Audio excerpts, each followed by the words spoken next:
ಬರೀ ಒಂದು ಲಿಫ್ಟಿಕ್ ಸಲುವಾಗಿ ಎಷ್ಟು ಜಗಳ ಮಾಡಿದ್ರ ಅವ್ರು ಅಂತ ಹೇಳಿ. ಅಣ್ಣಾರ ಅವ ಲಿಫ್ಟಿಗೆ ಹಚ್ಕೊಂಡಿದ್ದು ನಂಗೆ ಏನು ಬೇಜಾರು ಅನ್ಸತಿಲ್ರಿ. ಆದ್ರೆ ಅವ್ನು ಹುಡುಗ ಏನು ಹುಡುಗಿರಿ ಅವ?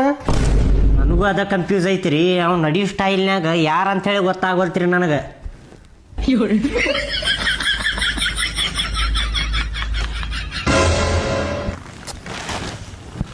ಭಾರಿ ಜಗಳ ಮಾಡಿದ್ರಿ ನೋಡ್ರಿ. ಹಾ ಹಂಗ ಒದರಾಡಾಕತ್ತೀರಿ. ಲಿಫ್ಟಿಗೆ ನೀವು ಯಾಕೆ ಮುಡ್ತೀರಿ? ಯಾರಿಗೆ ಕೇಳಿ ಮುಡ್ತೀರಿ ನೀವು? ಅಕ್ಕಿ ಲಿಫ್ಟಿಗೆ ಯಾಕೆ ತಗೊಂಡ್ರಿ ನೀವು? ಏನು ಹಕ್ಕೈತಿ ನಿಮ್ಗೆ ತಗೊಳಾಕ? ಏನ್ರಿ ಅದು ಹಂಗ ಹೆಂಗೆ ಒದರಾಡಾಕತ್ತೀರಿ ಉಪ್ಪ? ಮೆಚ್ಚಿದೆ ನೋಡ್ರಿ ನಾ ನಿಮ್ಗೆ. ಬೇರೆ ಹೆಣ್ಮಕ್ಳು ಹೆಂಗಿರ್ತಾರೆ ಹೇಳ್ರಿ, ಹೆದರ್ ಸಾಕತ್ತಾರ ಅಂದ್ರೆ ಹೆದರ್ಕೊಂಡು ಅಂತೇಳಿ ಅಳ್ಕೊಂಡ್ ಕುಂತು ಬಿಡ್ತಾರ್ರಿ. ಆದ್ರೆ ನೀವು ಹಂಗಿಲ್ರಿ, ಸ್ವಲ್ಪ ಬ್ಯಾರೇನ ಅದೀರಿ ನೀವು. ಹಂಗ ಕೊಳಪಟ್ಟಿನ ಹಿಡಿಯಾಕತ್ತೀರಿ, ಕಾಲರ್ ಹಿಡಿದು ಏ ಅಂತೇಳಿ ಜಗ್ಗಿ ಅಂಗಿನ ಹರಿದು ಬಿಡ್ತಿದ್ರಿ ಅಣ್ಣ ನೀವು ಬಿಟ್ಟಿದ್ರ.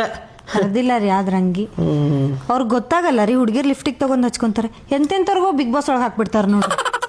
ಏನು ಮಾಡ್ತೀರಿ ಬಿಡ್ರಿ, ಗೊತ್ತಾಗಲ್ಲ ಅವ್ರಿಗೂ. ಅದಕ್ಕೆ ನಾವು ಅಲ್ರಿ ಅಂದಂಗ ನಾ ಎಲ್ಲೂ ನಿಮ್ಗೆ ಸೋಷಿಯಲ್ ಮೀಡಿಯಾದಾಗ ಎಲ್ಲೂ ನೋಡೇ ಇಲ್ಲಲ್ರಿ.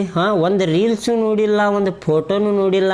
ನಿಮ್ಮ ಹೆಸರು ಏನು ಅನ್ನೋದು ಗೊತ್ತಿಲ್ಲ ನನಗೆ ರೀ. ನಾ ಸೋಷಿಯಲ್ ಮೀಡಿಯಾ ಒಳಗೆ ಇಲ್ಲ ರೀ. 8 ಸೀರಿಯಲ್ ಮಾಡೇನ್ರಿ ನಾನು. 8 ಸೀರಿಯಲ್ ಮಾಡೇನ್ರಿ. 8 ಸೀರಿಯಲ್? ಹ್ಞೂ ರೀ. 8 ಒಳಗೆ ಒಂದು ಸೀರಿಯಲು ನೋಡಿಲ್ಲಲ್ರಿ ನಾನು. 8 ಸೀರಿಯಲ್ ಮಾಡೇವ್ರಿ. ಆದ್ರೆ ಪ್ರೊಡ್ಯೂಸರ್ ಒಂದು ರಿಲೀಸ್ ಮಾಡಿಲ್ರಿ.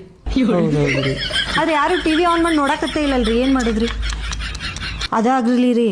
ಈಗ ಬಿಗ್ ಬಾಸ್ ಮುಗಿಸಿ ನೆಕ್ಸ್ಟ್ ಹೋಗ್ತೇನಲ್ರಿ, ಟಾಪ್ ಒಳಗೆ ಬರ್ತೀನಿ ರೀ ನಾನು. ಹೀರೋನ್ ಆಗ್ಬೇಕಂತ ಮಾಡಿ ಹಾಕಿರಿ ನೀವು. ಪಕ್ಕ ಹಾಕಿರಿ ನೋಡ್ರಿ ನೀವು. ನೋಡ್ರಿ ನನ್ನ ಮೇಲೆ ಆನಿ ಹಾಕಿ ಹೇಳ್ತೇನೆ ನಾ. ಪಕ್ಕ ಹೀರೋನ್ ಆಗಿ ಹಾಕಿರಿ ನೀವು. ಎದಕ್ಕೆ ಹೇಳ್ರಿ? ನೋಡಿದ್ರ ಕಿರಣ್ ಬೇಡಿ ಇದ್ದಂಗ ಅದೀರಿ ನೀವು. ಥ್ಯಾಂಕ್ಸ್ ರೀ. ನಿಮ್ ಪಿಕ್ಚರ್ ಬಂದಾಗ ಫಸ್ಟ್ ದಿನಾನ ಹೋಗಿ ನೋಡ್ತೇನ್ರಿ ನಾ. ಮಂದಿ ಬರ್ಲಿ ಬೀಳ್ಲಿ